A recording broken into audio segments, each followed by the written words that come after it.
Welcome into Sports Memos Betting Podcast with Robbie Vino. We're doing Fridays, NBA and college basketball. Also a look ahead towards Saturday's college football game, the bowl game. So we got Robbie Vino on. Rob, welcome into the pod. How are you? I am good, Drew. Nice to see you. Didn't see much of you over the holidays. Happy New Year to you. I don't think we got to wish each other that formally, so glad to be back.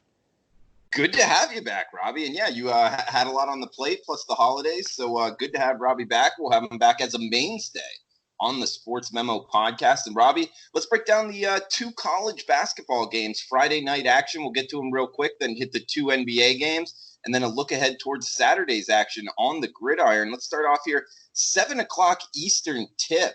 UCF versus Houston. This game on ESPN2, a nationally televised game here, Robbie. We're seeing 134 as the total with the Houston Cougars laying 10 at home, Robbie. Yeah, big price, Drew, double digits, but maybe warranted here for Houston. It's been a pretty long layoff. Last we saw them, they were winning the Diamond Head Classic, beating 20th or 21st ranked Washington in a heck of a game. They beat Georgia Tech prior to that. I think they're the better of the two teams at this point in time. The line indicates that for Central Florida. It's been a total overhaul, right? I mean, when you lose guys like Taco Fall, B.J. Taylor, Aubrey Dawkins, it's tough to regroup. They're a veteran team, but I don't know that they've totally meshed yet. They had a tough loss the other night inside the conference at home to Temple, 62-58. So their conference season didn't get off on the foot that they would like it to. For Houston, it's going to be their first conference game here.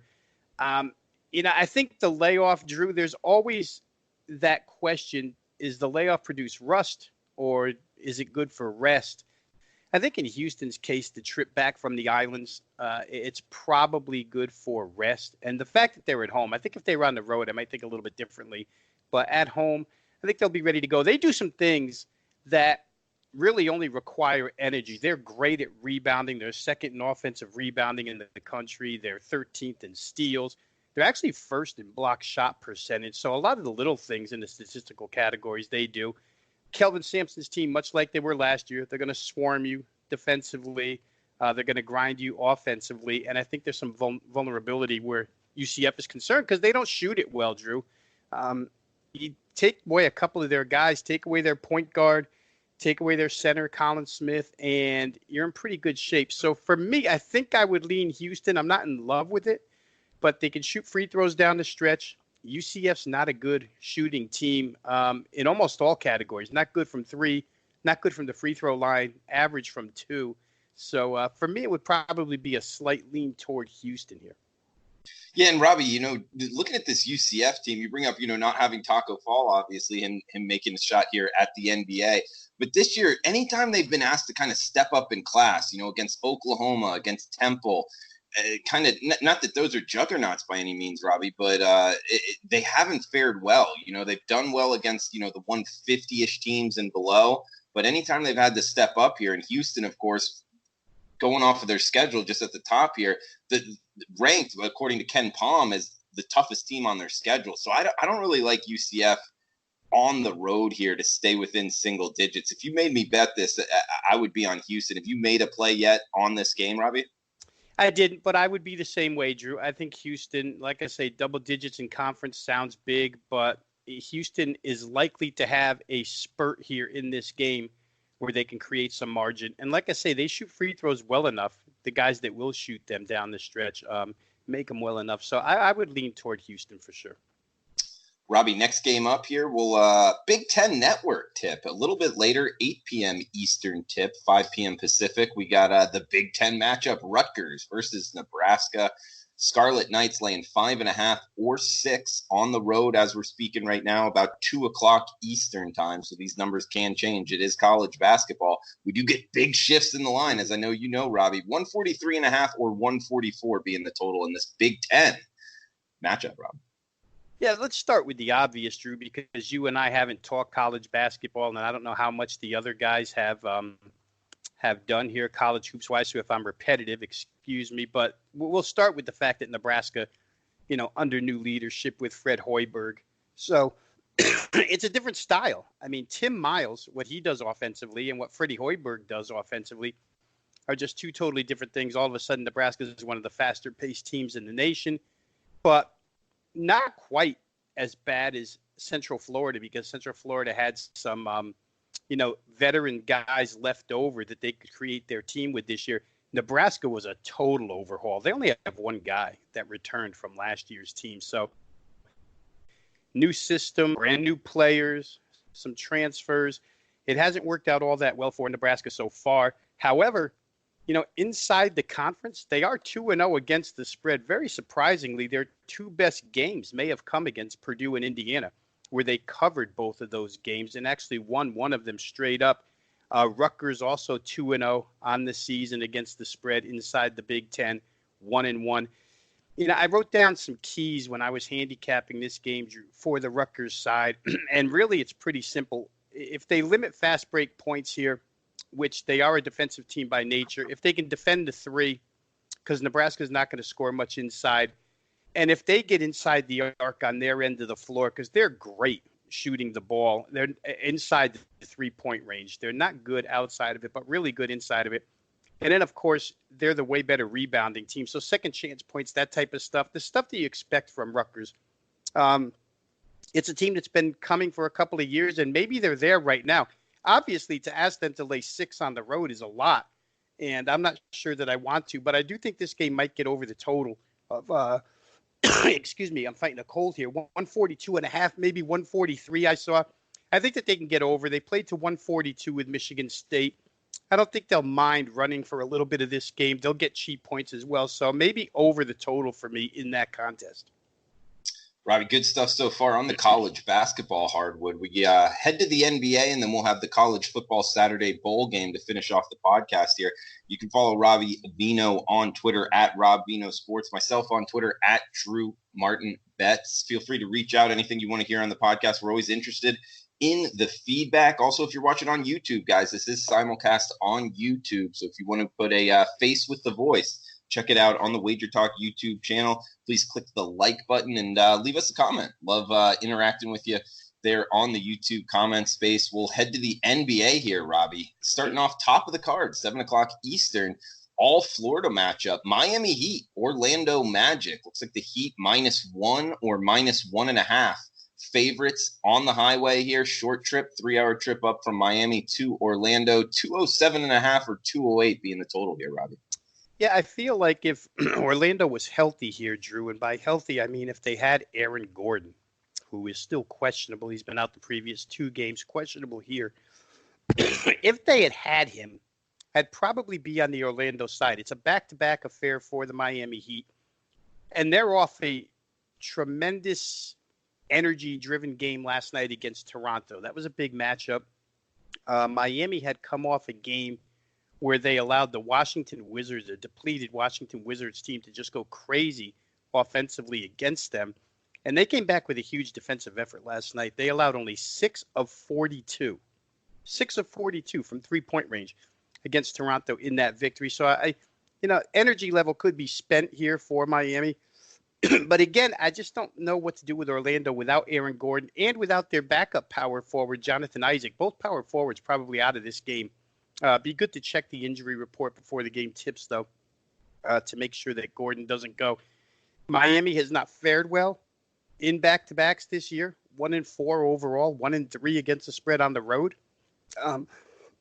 That's not good for them. And Orlando actually beat them 3 or 4 times last season. So, I would love to be with Orlando. I think if Gordon plays, I will be. Just don't like the fact that Miami has to play back-to-back off of the big effort last night. And as I mentioned, Orlando matched up pretty good against them last season. So if Gordon plays, I could recommend Orlando in that spot. All right, we got one more NBA play here, guys. Do want to throw out the podcast special coupon here. Just podcast, PODCAST at checkout. We'll take 40% off anything to do with Robbie Vino or Drew Martin on sportsmemo.com. College basketball, the NBA is here in full force. So a lot of college basketball bets coming out from my service, also from Robbie Vino's. Rob has been great in the NBA. If you're looking for an NBA capper, his current season form, guys, not cherry picking any numbers, 48-38.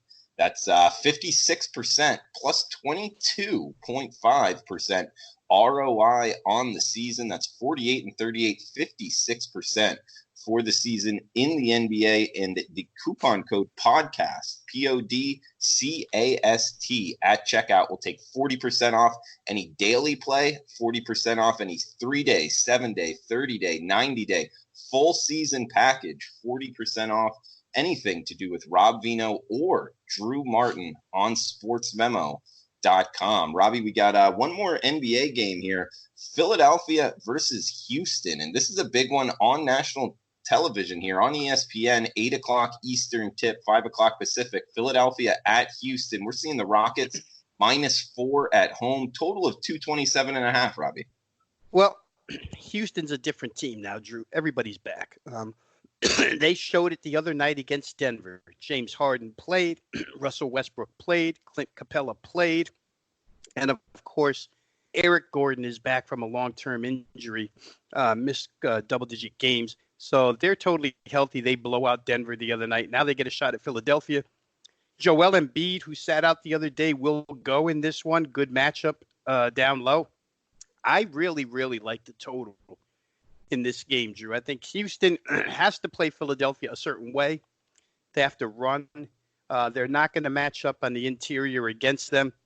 For Philadelphia, they have they're equipped to run as well. They're the better defensive team, but they can score, especially with Embiid, rather easily with their size and length on Houston. So this game opened like 224.5. We saw it rise to 226.5. Totally agree with the line movement. I think this game probably gets into the 230s fairly easily. So for me, it would be over in what's a pretty big game. Obviously, it's highlighted on national TV, but I could see this game being played at Houston's pace and getting up and over the total.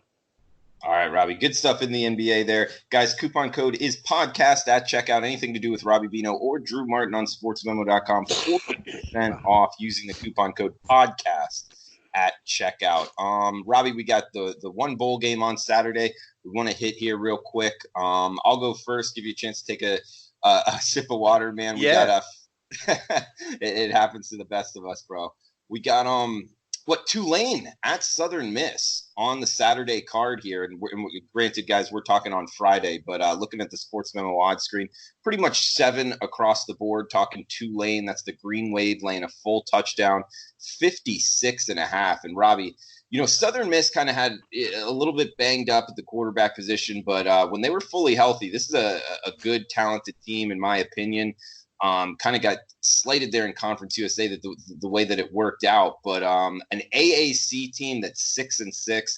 This is a strong team in Tulane. Willie Fritz's group. I started off week 1. They smashed down FIU, and FIU. Say what you want about Conference USA. They were a bowl team themselves. They beat them 42-14. Then they went against Auburn right there around the number in Jordan-Hare.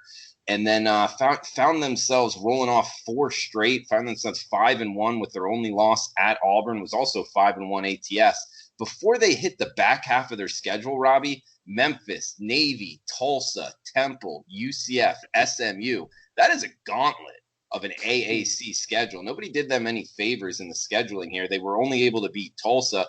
And I know Tulsa had a terrible record, but that team did not quit on the season. They did get a win there. And outside of that, I mean, it's all quality teams that they lost to. They didn't really get blown out by anybody. They were kind of in it, at least competitive matchups the whole time. I mean, only losing by 3 points to UCF.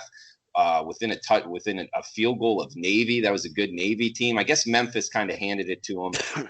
But outside of the Memphis game, really in every matchup, they're good up front, Robbie.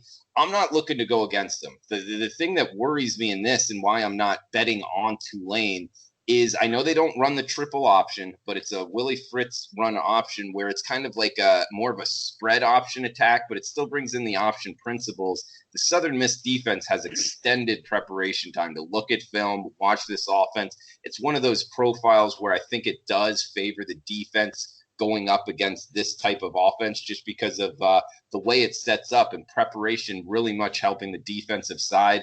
That's why I don't want to lay points to Southern Miss, a team that I think will score on Tulane. Of course, this on ESPN looks like decent weather here, not too much wind, the mid-50s in Fort Worth, Texas, where this game's going to be played. Should be a lot of tickets written on this game. However, there is NFL playoffs going on as well, so maybe not as much as we think. It is in the early time slot before those NFL playoff games get going. We still might see a lot of movement here, side and total wise. Overall, I lean Tulane, Robbie. I haven't bet it as of now, but if you made me bet it, I'd be on Green Wave -7. What's your overall thoughts here, man? Tulane versus Southern Miss. Yeah, I'd lean with you, Drew. I mean, if you examine Southern Miss and their schedule this year, you find that they played 6 bowl teams, 6 teams that made bowls. They went 1-5 against the spread against those 6 teams. The only team that they won and covered against was UAB. In that game, UAB had a backup quarterback playing for the first time. I think Southern Miss won that game 37-2. But in those 5 losses, what I think stands out is that they lost all 5 of those games by 15 points or more. Those are big losses. They were off from the point spread in those 5 games by 5 points or more. So for Southern Miss, their losses are pretty tough to swallow when you consider that they're going to have to play Tulane here. You pointed out their scheduling, which, as you mentioned, the crossover in the AAC did them no favors. They had to play UCF and Temple. They played Connecticut too, I guess, but they come from the West, which was the tougher division. And then against the East, they had to play some tough teams. UCF, Tulane, what bothers me is the defense. They started the season, Drew. Defensive line was very good, secondary good. But their last 9 games, they allowed 26 points or more in every single one of those games except Connecticut. They allowed 406 total yards per game if you throw Connecticut out of there. But they were good offensively. They gained 442. So you're talking about games that averaged like 850 yards. 8 of those 9 games went over this total of 56.5. I just think, you said it early that you think Southern Miss is going to score points. I'm with you. I think Shaq Abraham and that passing attack can score points. But I think Tulane's going to score right back. For me, 56.5 just looks way too low in a game where, Tulane hasn't shown the ability to stop people from scoring.